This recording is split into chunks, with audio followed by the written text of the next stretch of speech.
Thiersch, Jefferson County. So last week I reminded you folks that it has been now about 6 years since I've been requesting that you put a little bit of time into adopting a nuisance noise ordinance for Jefferson County. And it's been put on the back burner. It's been shoved off the back burner into the grease trap. It's really not being considered. Now, Mr. Morley, after the public comment period, did volunteer that, yes, it's in the queue, but there are other higher priority items in the queue. Now, I have asked you in writing several times what those higher priority items are, and Mr. Morley has declined to even respond to those emails. I would like to know what other legislative priorities are before this body that have 100 calls for service every year to the Jefferson County Sheriff's Department, for which they have no response. They have no legal authority to enforce complaints about noise because there is no noise ordinance. You know, I've got another minute and a half. Could you perhaps list some of those priorities? I'll wait.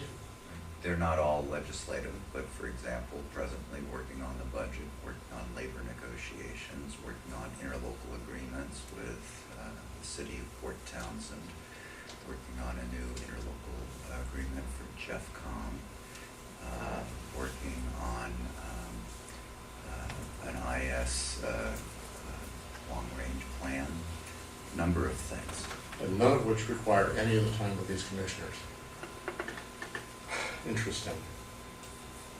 All the time necessary to draft the ordinance has been done. All the time necessary to pass it by your prosecuting attorney has been done. He's blessed it. The ordinance is modeled after existing ordinances. Should be no big issue. Staff time? Not really, since the ordinance that's been proposed has already been developed by county staff, only slightly modified by me. I really don't understand how a huge amount of staff time is involved in this. It simply makes no sense. I mean, we've had, what, half dozen hearings on an adult business moratorium, for which there are no complaints on record. Nobody cares about that issue. And yet you can't take a few minutes. You've been adjourning early every Monday morning now for a long time, but you don't have time to take up this particular issue? I'm sorry, that's just not a credible excuse. Sorry. Thank you, Mr. Thiersch.